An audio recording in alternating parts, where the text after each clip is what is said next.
El hambre de los campesinos. Los campos del futuro.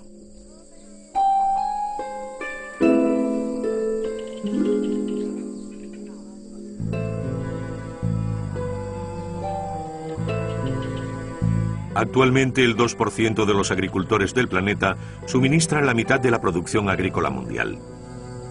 Lo logran a base de un uso creciente de abonos y pesticidas químicos. Y también a costa de la marginación de centenares de millones de pequeños campesinos que no tienen los medios para mantener esta carrera por la productividad. En 2050 habrá 9.000 millones de seres humanos que alimentar. ¿Será posible conseguirlo si condenamos a millones de productores a desaparecer? Y sobre todo, al trastornar el equilibrio de los ecosistemas, ¿no nos arriesgamos a agravar la crisis que predicen numerosos especialistas?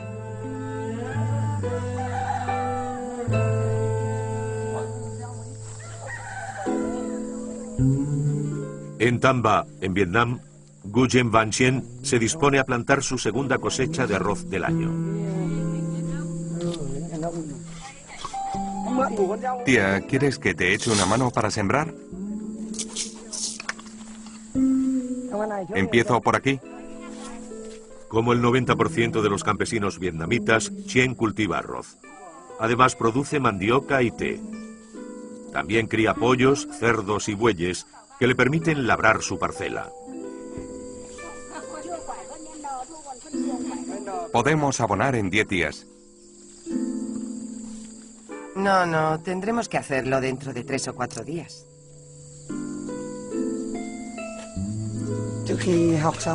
Después de la escuela tuve que hacer el servicio militar y al volver del ejército, como provenía de una familia de campesinos, he continuado trabajando la tierra.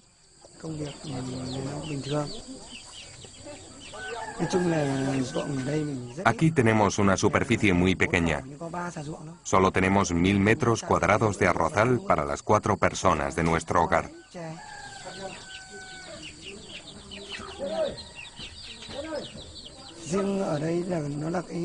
Para ahorrar debemos contar con la ganadería y el cultivo de té.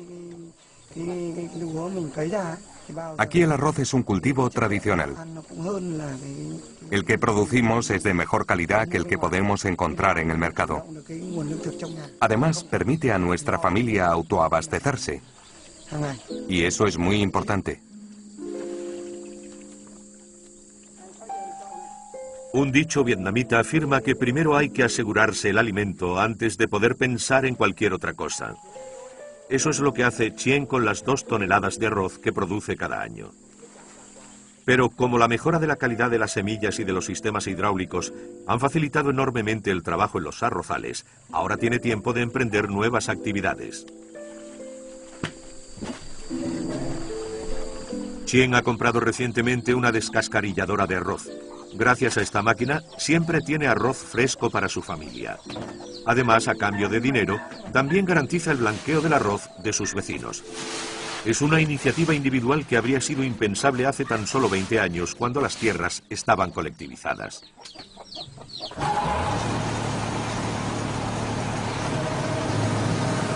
En esa época, los campesinos integrados en cooperativas debían producir para garantizar la autarquía de su provincia. Una política fuertemente desmovilizadora que llevó al país al borde de la hambruna.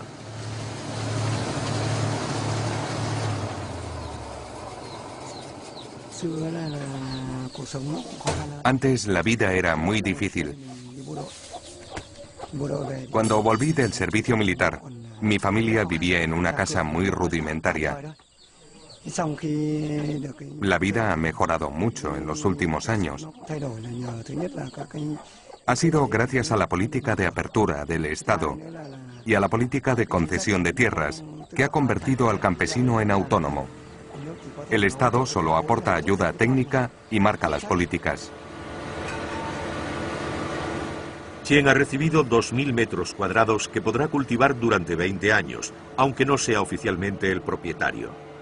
Está obligado a dedicar una parte de estas parcelas al arroz, pero en el resto puede cultivar lo que quiera. Y como las necesidades básicas de su familia están garantizadas, ha podido arriesgarse a cultivar productos destinados al mercado como el té. Mientras tanto, el Estado sigue subvencionando semillas, abonos, agua y electricidad, haciendo que los costes de producción sean muy competitivos. Gracias a esta política, Vietnam, hasta entonces importador, ha podido hacer frente a sus necesidades alimentarias y se ha convertido en solo unos años en exportador de productos agrícolas.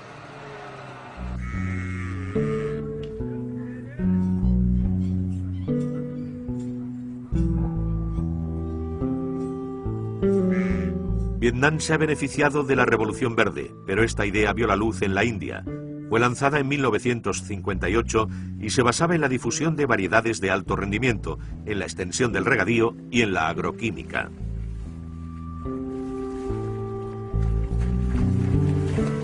En algunos estados, como Punjab, ha permitido triplicar la producción de cereales en 20 años, pero actualmente ha levantado las iras de muchos campesinos, para quienes este milagro se ha convertido en una pesadilla. Me llamo Jarnal Singh y soy un pequeño agricultor. Vivo en Jajal. Jajal es un pequeño pueblo del Punjab, situado en la región de Talwandi, en el distrito de Bathinda. Aquí hay 3.200 habitantes, repartidos en unos 500 hogares. Todos los habitantes son pequeños agricultores. Tenemos entre 1 y 3 hectáreas por persona. Casi cada hogar tiene un tractor. Los hemos comprado con nuestro dinero. Tuvimos que venderlo todo para comprarlos, nuestro oro y nuestras joyas. Pero en estos momentos estamos pasando grandes apuros. Me costaría explicaros por qué. Como los otros aldeanos, Jarnal creyó en los milagros de la Revolución Verde. Se endeudó fuertemente para comprar un tractor que debía permitirle trabajar mejor sus tierras. También aceptó intensificar sus cultivos. Los abonos químicos y las nuevas semillas debían permitirle incrementar su producción. Todas las empresas nos aconsejaban que labráramos nuestras tierras con tractores. Nos decían que obtendríamos una mejor cosecha y que así podríamos reembolsar nuestros préstamos. Pronto nos dimos cuenta de que era un error. La razón era que el precio del gasóleo subía y no teníamos suficientes ingresos para pagarlo. Mal adaptada para los campesinos que disponen de pocas tierras, la Revolución Verde también ha provocado un cambio en las prácticas agrícolas. Jarnal abandonó la alternancia tradicional entre el trigo y las leguminosas, que permitían que la tierra se regenerase sin abonos químicos. Reemplazó los productos hortícolas por el cultivo industrial del algodón. Ahora bien, la rotación trigo-algodón necesita más abonos y también más agua, rápidamente la tierra y las capas freáticas, favoreciendo la proliferación de insectos y plagas. Resultado, el uso de pesticidas en el Punjab se ha multiplicado por 12 en 35 años.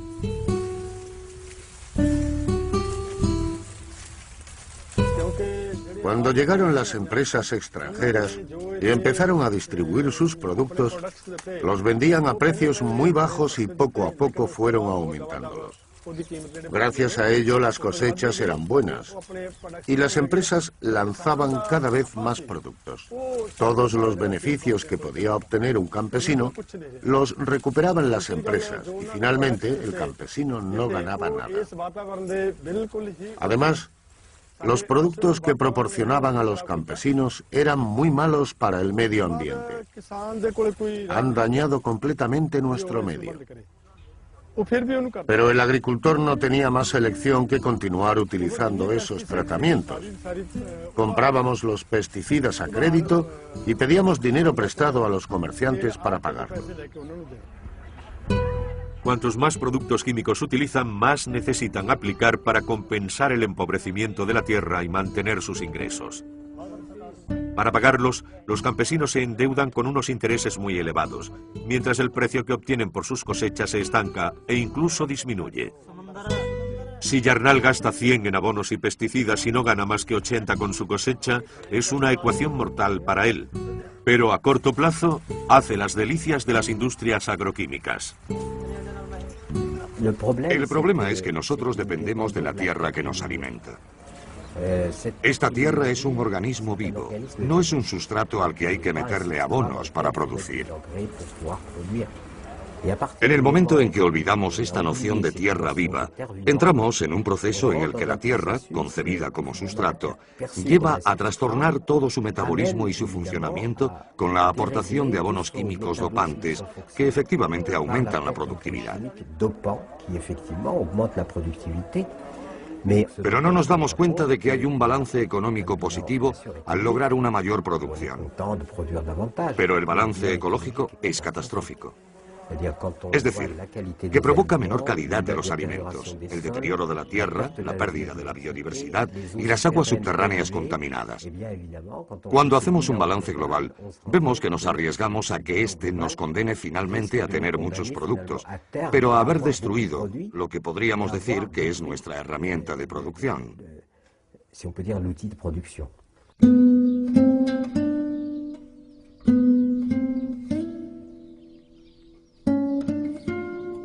En Argentina la agricultura también ha registrado profundos cambios. En los años 90 desapareció cerca de una tercera parte de los campesinos. El interior del país se ha desertizado. Más de 600 poblaciones prósperas en otros tiempos se han convertido en pueblos fantasma.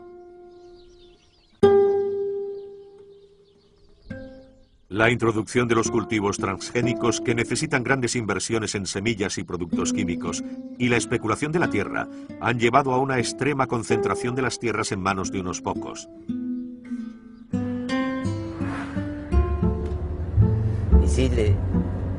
Los dos campos, situados a ambos lados de la carretera, son míos. Estos son campos de trigo. Jorge Herzrodek trabajó mucho tiempo como comerciante en el negocio de la lana. Invirtió en la tierra lo que ganaba y con 45 años decidió dedicarse exclusivamente a la agricultura. En la hacienda que ha montado en el sur de la provincia de Buenos Aires está en marcha la recolección del trigo.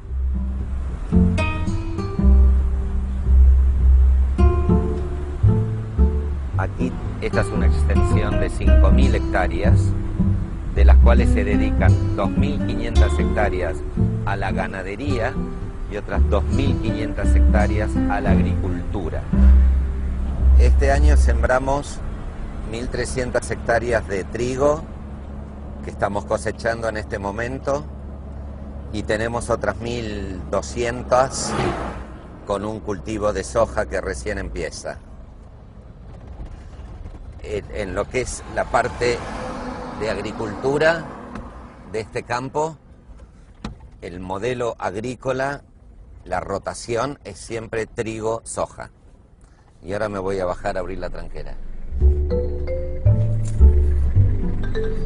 Jorge explota cerca de 1.500 veces la superficie cultivada por Yarnall en la India y 25.000 veces la trabajada por Chien en Vietnam.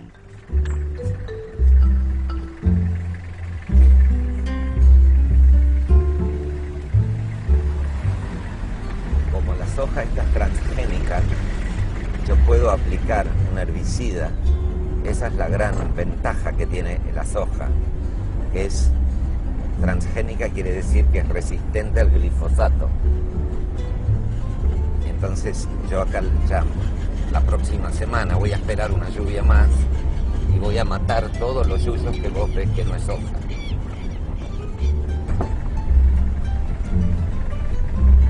En las grandes propiedades, el uso intensivo de herbicidas como el glisofato, comercializado por Monsanto bajo el nombre de Roundup, permite sembrar sin labrar la tierra y sin preocuparse por las malas hierbas. La ventaja principal de la siembra directa es la conservación del suelo por un lado y la conservación de la humedad. Al no dar vuelta a la tierra conserva mucho mejor la humedad. Lo que sí es que para hacer siembra directa, o digamos, la siembra directa es solamente posible con todos los productos químicos, porque se controla las malezas con glifosato, entre otros productos. Te reduce los costos de producción porque las labores son mucho menores. Vos acá sembrás por un lado y después pasás los herbicidas.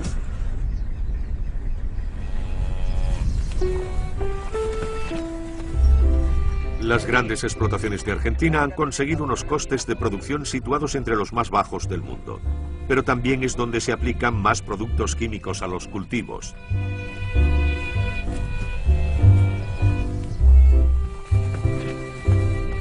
Sin embargo, Jorge, a diferencia de muchos otros grandes propietarios, continúa dedicando la mitad de sus tierras a la ganadería.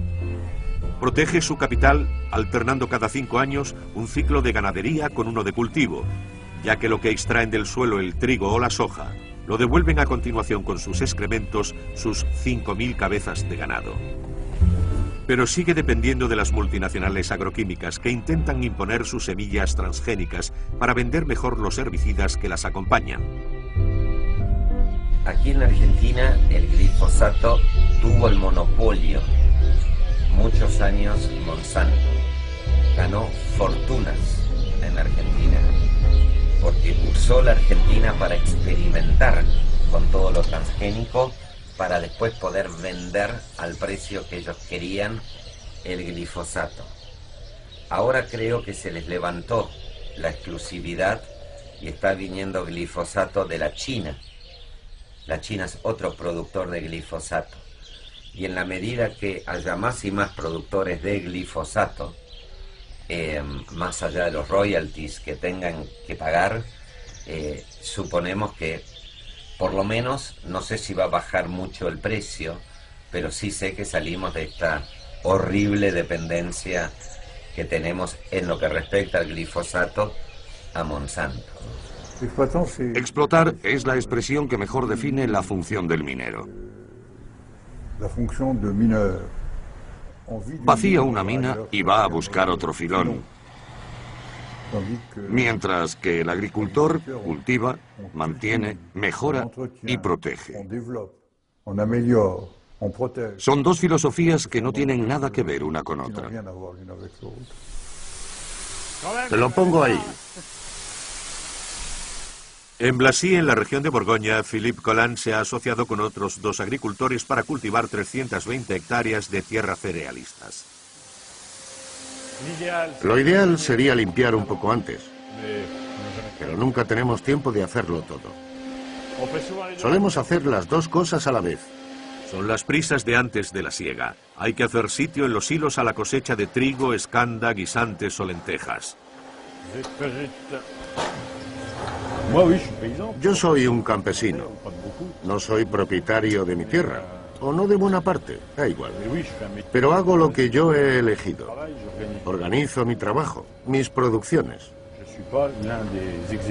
No soy un mandado de un latifundio de Argentina o de Brasil, que tienen sistemas muy eficaces.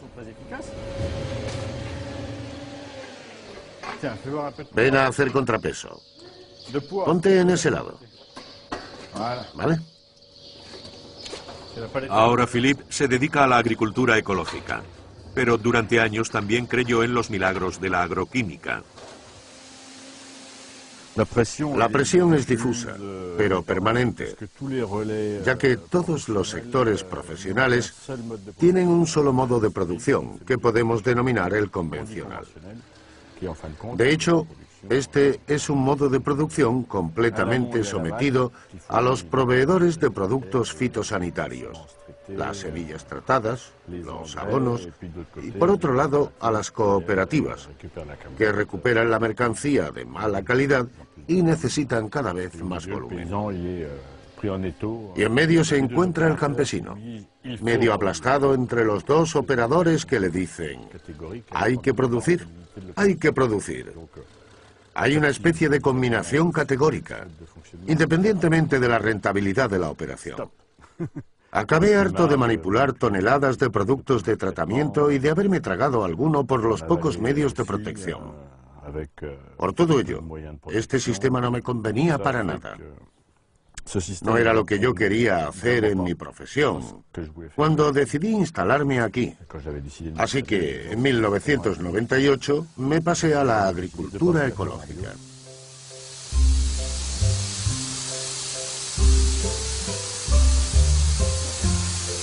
La agricultura ecológica prohíbe la utilización de abonos o pesticidas químicos. A falta de animales que aporten estiércol, Philippe debe evitar que el terreno se agote, ocupándose de la rotación de 17 cultivos. La sucesión de estos cultivos variados año tras año permite que el suelo se recargue de elementos nutritivos.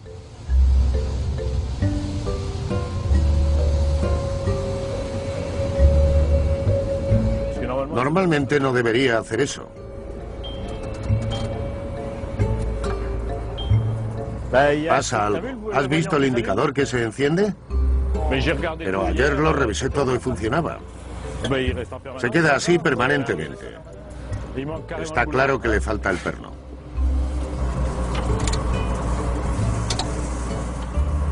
También tendremos que desmontar ese soporte. Bueno, ya está. Los modelos modernos de agricultura están todos basados en reproducciones en laboratorio de la química del suelo. Son modelos completamente químicos que hacen que la naturaleza del suelo no intervenga. Nunca.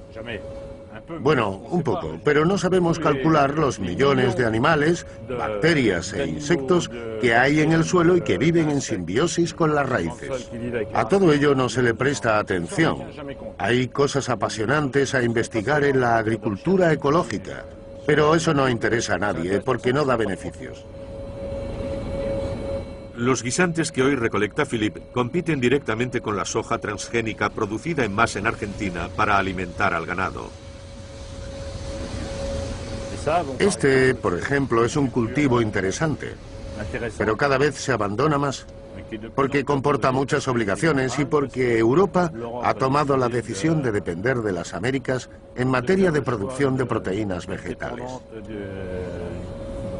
Así que ahora el cultivo de guisantes no es muy lucrativo para un campesino, pero es un cultivo indispensable para nuestro sistema biológico, ya que deja una parte de nitrógeno en el suelo para el trigo que se cultivará el año siguiente. Así que debemos cuestionarnos la coherencia del sistema mucho más que si pudiésemos recurrir de forma masiva a los productos químicos o a los abonos nitrogenados. Sin embargo, en Europa se ha dado prioridad a este segundo modelo. Poco a poco, los suelos están perdiendo su estructura y son cada vez más estériles. El campesino que utiliza pesticidas sin darse ni cuenta del perjuicio es el que sufre muchos daños humanos debido a ellos en el tercer mundo, como sucedió en Europa, cuando utilizaban esos pesticidas sin controlarlos. Este es un desastre ecológico, humano, social y económico a la vez. Actualmente el campesinado está sufriendo y se hunde a todos los niveles. Un estudio realizado en el estado de Punjab ha revelado que el 90% de los campesinos debían obtener un préstamo cada año para poder replantar. En la India, los comerciantes de pesticidas y abonos suelen ser también los que prestan el dinero y los que compran la cosecha para las industrias. Por lo tanto, tienen un gran interés en hacer que el cultivador consuma productos químicos y en dejar que se endeude con el fin de presionarlo para adquirir su cosecha al mejor precio. A este ciclo infernal también se le atribuyen los miles de casos de suicidio que se han dado en el Punjab en estos últimos años.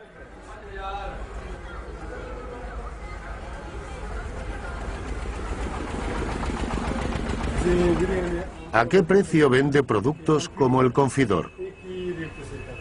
Nosotros lo vendemos a 14 euros el litro, pero con otra marca. Hace más de 35 años que estamos en el negocio de los abonos y pesticidas. El 50% de los campesinos lo pagan en efectivo y el resto lo hace a crédito. El dinero nos lo reembolsan vendiendo su cosecha. Cada vez que sale un producto nuevo, viene un comercial especial a explicarnos cómo se debe utilizar y después informamos a los campesinos.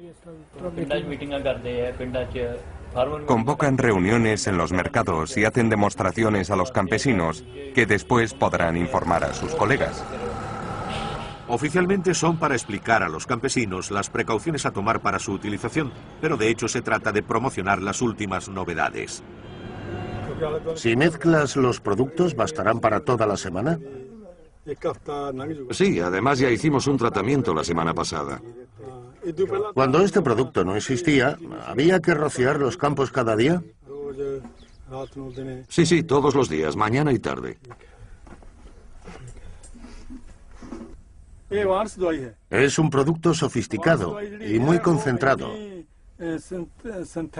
Pero los comerciales de las empresas nos dicen que no repercutirá en nuestra salud. Pero el campesino es consciente de que el veneno que permanece en las plantas durante unos 15 días también penetrará en su cuerpo.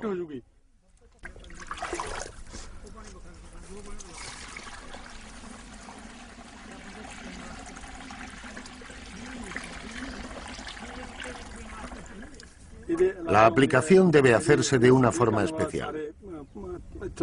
El gobierno y los centros de agricultura deben suministrar las protecciones, pero nunca llegan hasta los agricultores. Los campesinos se espabilan como pueden. Tienen que arreglárselas. A las empresas les da igual, porque venden sus productos a los comerciantes que después se los venden a los agricultores y éstas no se preocupan de dar los equipamientos. Van a ver al comerciante, se meten su parte de beneficios en el bolsillo y se van a sus casas. Les da igual salvar al campesino o informarlo, no les importa. Sin embargo, por pura formalidad, de vez en cuando reúnen a 2 o 3 campesinos y les explican más o menos lo que hay que hacer para protegerse.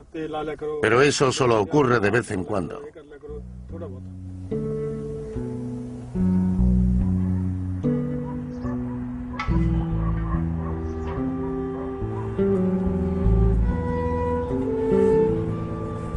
En Yayal, los campesinos le han pedido a Yarnal que los represente ante las autoridades. A fuerza de insistir, ha logrado que el gobierno nombrase una comisión de investigación para analizar el impacto de los pesticidas en la salud de los habitantes.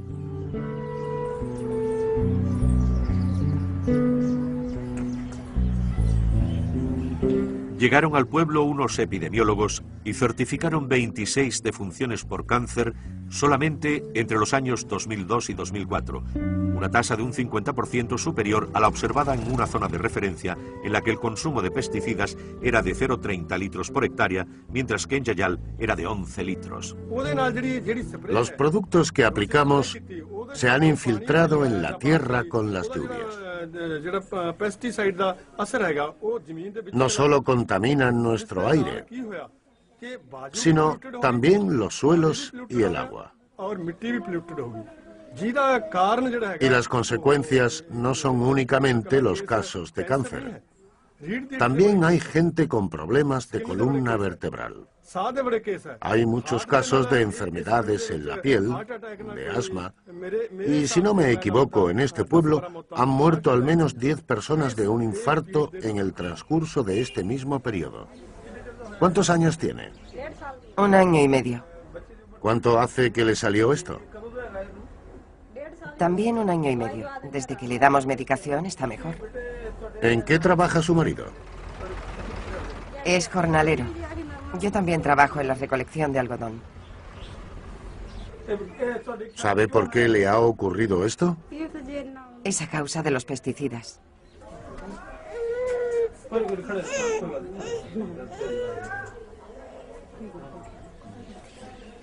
¿Cuántos años tiene su hijo? Tiene 2 años. ¿Nació así? Sí, ¿Y nació en casa? sí. ¿Qué os han dicho los médicos al respecto? Nos han dicho que tiene cáncer. Es la primera vez que veo un caso de cáncer así en nuestro pueblo. Por lo que sé, nunca se habían dado casos de cáncer en los niños. Incluso cuando fui a Delhi, me confirmaron que aquí no había habido ningún caso de entre ellos. Mirad toda la gente que está enferma. No han recibido ayuda alguna, nada. Y hay que destacar que la gente que está enferma, e incluso la que finalmente murió, se ha gastado miles de rupias en tratamientos. Lo han perdido todo, pero el gobierno no les ha ayudado para nada. A pesar de las conclusiones de la investigación, las autoridades se niegan a reconocer la responsabilidad de los pesticidas y prefieren atribuirlo a factores como el consumo de alcohol o de tabaco. Pero en el dispensario en el que tratan a los aldeanos, el doctor Tej Ram Garg culpa a la contaminación. Un estudio mostró que en el agua que beben los habitantes se encuentran restos de pesticidas muy superiores a los límites fijados por la Organización Mundial de la Salud. Son conscientes de los problemas, pero creo que las obligaciones económicas son las que les empujan a hacer uso de pesticidas y abonos de forma prolongada, para obtener buenos rendimientos. Así que creo que el agua es la causa. Lentamente ellos absorben dosis cada vez más elevadas de pesticidas en su cuerpo y esto provoca cambios, que en términos médicos podríamos definir como mutaciones celulares. Sin duda provoca unos efectos.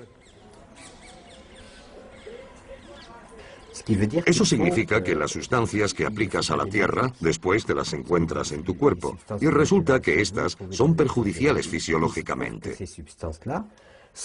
En mis conferencias le digo a la gente que actualmente hay tantas sustancias nocivas en los alimentos, visibles e invisibles, que cuando nos sentamos a la mesa, en vez de desearnos buen provecho, deberíamos desearnos buena suerte, ya que no sabemos qué estamos ingiriendo. En Francia, los consumidores se preguntan cada vez más por lo que ponen en sus platos. El creciente éxito de los productos ecológicos lo demuestra. El mercado crece cerca de un 10% al año desde 1999. Sin embargo, la agricultura ecológica sigue siendo una elección arriesgada, porque el rendimiento es mucho más irregular que el de la agricultura convencional, que utiliza abonos y pesticidas químicos. En cuanto al mercado de los productos ecológicos, también está sometido a la presión de las industrias agroalimentarias, que han detectado el gran negocio. Hoy, Philippe trae su trigo a la cooperativa para comprobar su contenido en proteínas. Cuanto más elevado sea, mejor precio obtendrá. ¿Qué tal? Hola, Jean-Marie. ¿Qué hay de tu trigo? ¿De mi trigo? Este año no vamos a dejar mal a tus hilos. ¿Pero de calidad es bueno? No sé. Puede que 8 o menos. 9,5, 9,9. ¿De qué variedades? Esta no lo sé. Atlas. Atlas. De hecho, son nuevas variedades. No solemos tener mucha perspectiva. Además, las investigaciones de variedades no se hacen en los cultivos ecológicos.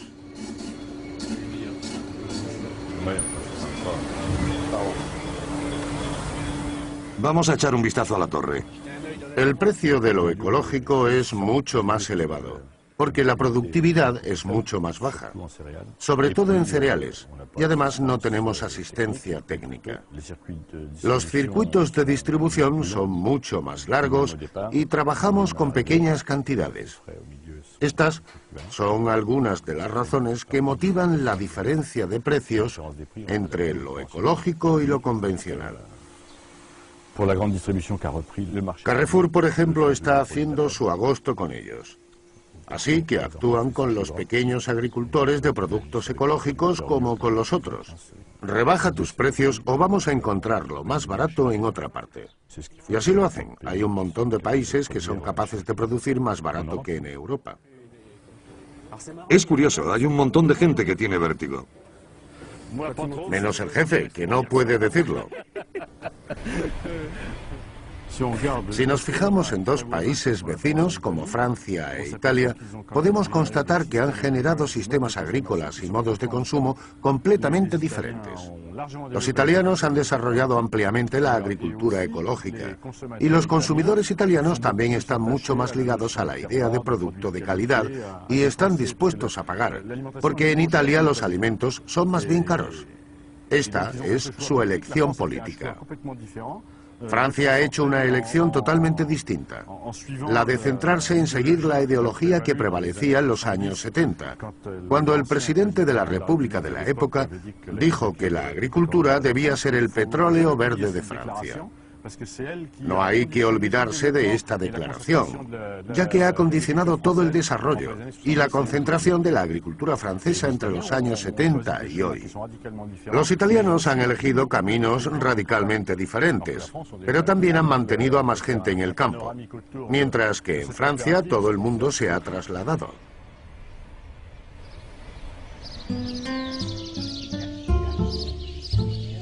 Las dos perritas son mías. Vamos a hacer una. En Argentina, el método de siembra directa y el uso de los transgénicos han simplificado enormemente el trabajo de la tierra. En su hacienda, Jorge solo tiene empleados a 5 trabajadores, 1 por cada 1000 hectáreas. Hoy Jorge debe analizar la situación de los cultivos con Fernando, su encargado. Hace 15 años que estoy acá en el establecimiento, porque yo entré como mensual a este campo y año y medio, 2, estaba bajo el cargo de todo el campo, ¿no? Pero bueno, eso se lo debo a la persona que está a mi lado, que es Jorge. Los salarios relativamente no son muy altos, pero bueno, todo en general, los campos siempre dan un sueldo aparte. Más allá del sueldo de lo que ganan acá, los que trabajan en el campo, tienen también pago casa, comida, luz, gas, no pagan impuestos municipales, es decir, la mayoría de la gente tiene todo lo que necesita pago.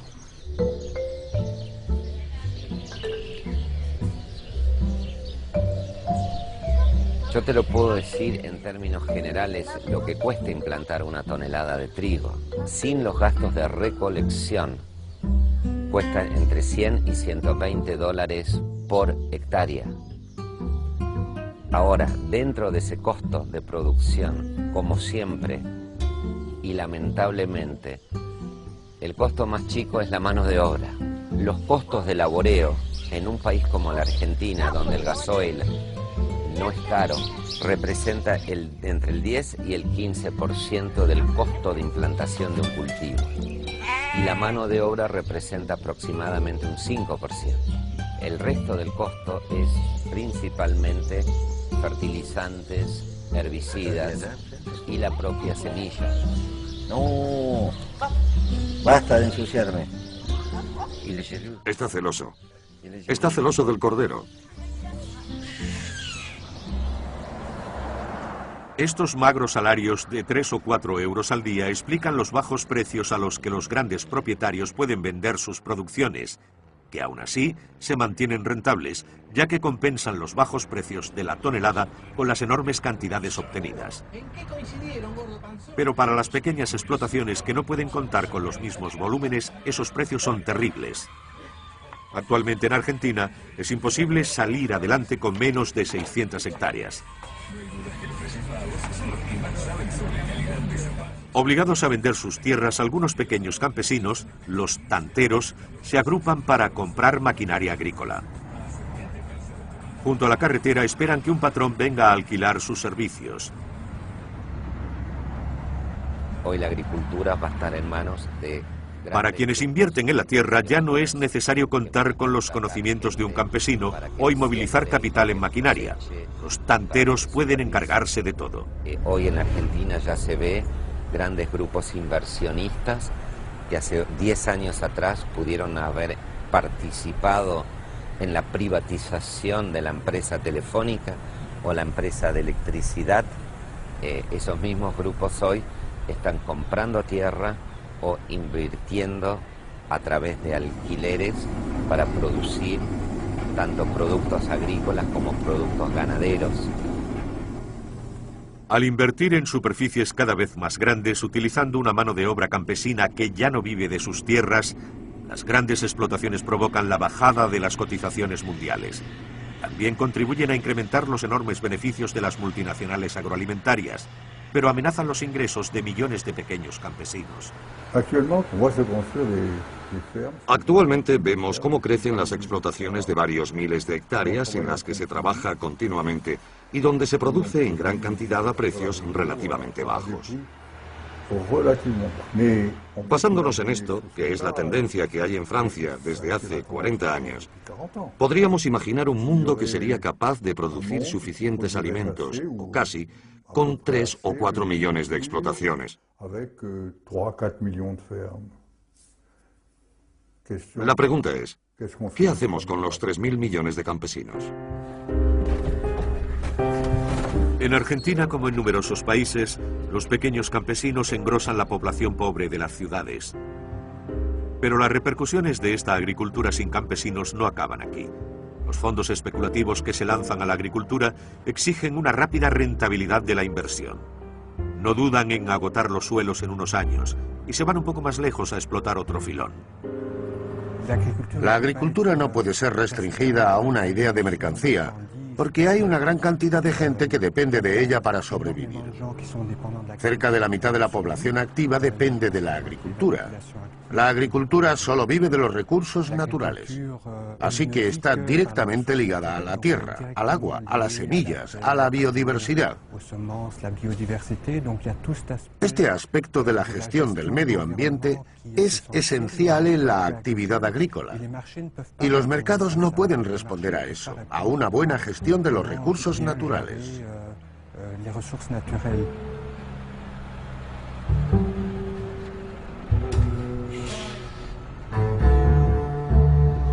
Actualmente Argentina exporta 2/3 de su producción agrícola. Y mientras en los puertos del país los barcos continúan transportando soja y trigo a otros países donde se encuentra la clientela solvente, una parte de la población ya no tiene para comer.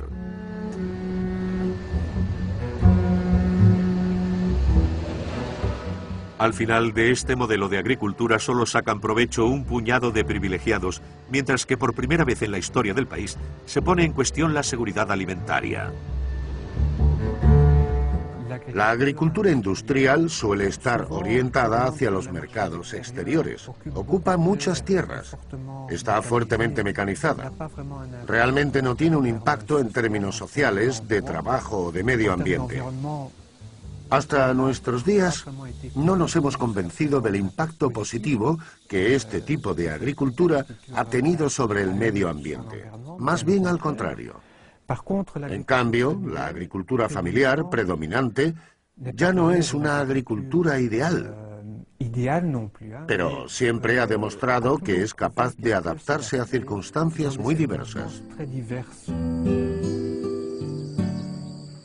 En Tam Va, Vietnam, los pequeños agricultores han sabido adaptarse a las posibilidades que les ofrecía la reciente apertura económica del país. Algunos también se han puesto a producir para los mercados locales e incluso internacionales, pero han sabido limitar el riesgo diversificando sus actividades y manteniendo un equilibrio entre producción para sobrevivir y producción con vocación comercial. Cabe destacar que han puesto en marcha un sistema que les permite explotar las débiles superficies de las que disponen sin agotar sus recursos. Las hojas de mandioca que Chien cultiva sirven para alimentar a los peces de su estanque. Los tubérculos de la planta alimentan a los cerdos, que a su vez proporcionan el abono para los arrozales y los campos de té. Mirad, están comiendo. Para nosotros, la cría porcina y bovina es un medio de mejorar nuestro nivel de vida. Los cultivos secos y la piscicultura son más bien para nuestra alimentación. Pero la cría de cerdos es la que realmente nos permite ganar el dinero necesario para comprar los bienes de consumo de la familia.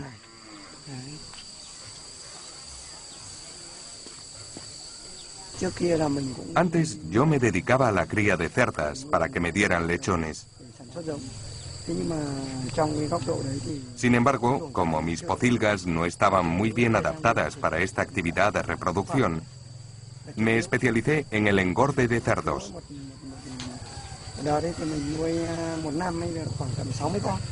Ahora, cada año, produzco unos 60 cerdos.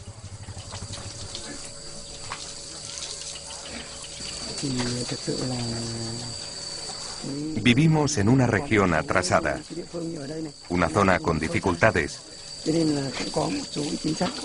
Así que hay políticas a favor de los campesinos que tienen proyectos prometedores, como la cría.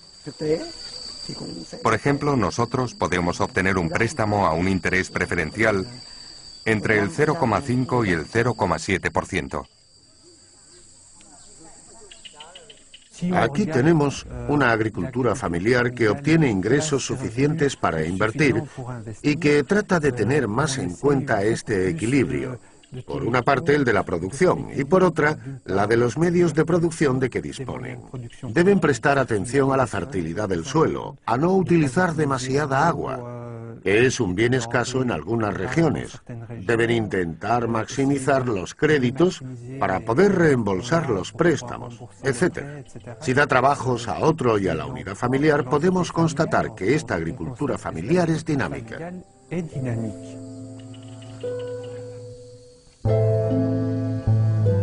En Vietnam, la agricultura representa el 25% del PIB del país, pero emplea a más del 60% de la población activa. El desafío que representa mantener a tan numerosa población en el campo es enorme. Consciente de que no hay suficiente trabajo en las ciudades para todos los campesinos, el gobierno los ha animado a quedarse en sus tierras. Pero para esta población en constante crecimiento, las superficies cultivables disminuyen. La tentación de talar los bosques para ganar nuevos terrenos es muy grande y los riesgos de la erosión y del agotamiento de la tierra aumentan.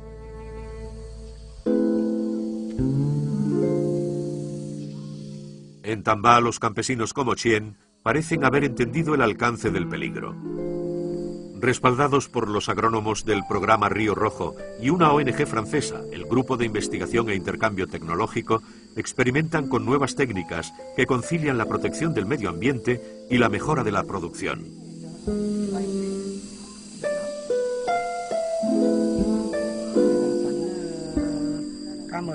Esto es mandioca de la variedad KM60. Y esta es la variedad a hojas de bambú. Antes, las colinas sobre las que nos encontramos tenían más pendiente. Nosotros hemos intervenido recientemente en las laderas y hemos creado terrazas. Gracias a eso, ha aumentado mucho el rendimiento, un 40% más que en las superficies sin terrazas. Esto es una prueba que después podrán poner en práctica los otros campesinos. Primero he creado unas terrazas y después he plantado especies antierosión. Cuando lleguen a cierta altura, las cortaré para fertilizar la tierra con ellas. La mandioca es muy sensible a los productos químicos. Los tubérculos de la mandioca se pudren si entran en contacto con herbicidas. Así que aquí solo se puede desbrozar a mano. Con el té ocurre lo mismo.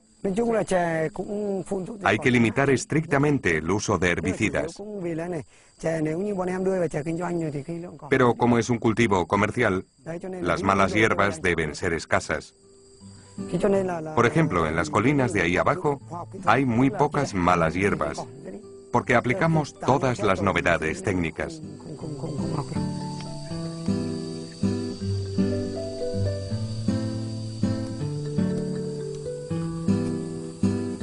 El ejemplo vietnamita muestra que un gran número de pequeños campesinos pueden vivir con poca tierra y también que la agricultura familiar no se asocia con el inmovilismo y puede ser innovadora.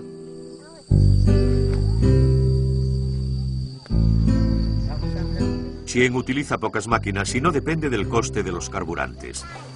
Además, limita voluntariamente el uso de abonos químicos y de pesticidas que de todos modos serían demasiado caros para él. Y gracias a la diversificación de ingresos de sus actividades, consigue que su familia viva dignamente e incluso puede ahorrar algo para pagar los estudios de sus hijos.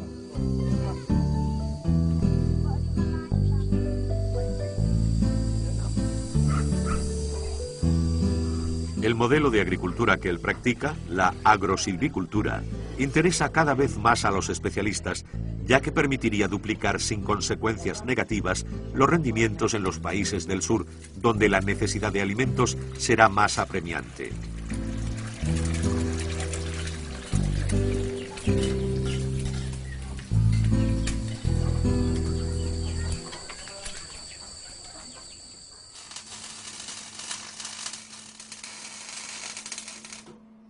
En Europa también se abre camino la idea de agricultura campesina.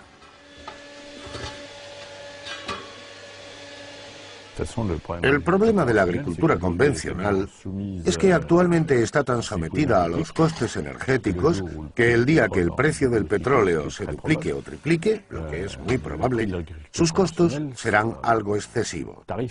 Mientras tanto, la agricultura ecológica, que en cuanto a energía solamente utiliza la mecánica para mover los tractores, conseguirá superar la crisis de la energía con menos dificultades, porque nosotros consumimos cerca de una cuarta parte de la energía que gasta la agricultura convencional en forma de abonos, productos de tratamiento, transportes de mercancía y así sucesivamente. El segundo aspecto, evidentemente, es que la agricultura convencional lleva menos de 50 años al nivel de intensificación actual. Y los problemas medioambientales, ecológicos, de biodiversidad y de parasitismo creciente empiezan a preocupar incluso entre la comunidad científica, que pensaba que siempre tendría una solución para cada problema. Para mí, la agricultura ecológica es la única de futuro, al menos es la que se practica mayoritariamente en el planeta en términos de superficie. Los especialistas estiman que el uso intensivo de productos químicos no permitirá aumentar más los rendimientos, y además que ha contribuido a la desaparición de millones de hectáreas de tierras cultivables en la India, Argentina u otros lugares. Para proporcionar una alimentación abundante y de calidad al planeta, será necesario explotar de forma sostenible todas las superficies cultivables. La agricultura campesina parece ofrecer una auténtica solución, pero eso implica convertir en prioridad el derecho de los pueblos a alimentarse y no dejar que solo el mercado dicte su ley. ¿Nuestros responsables políticos y económicos estarán dispuestos a tomar esa decisión?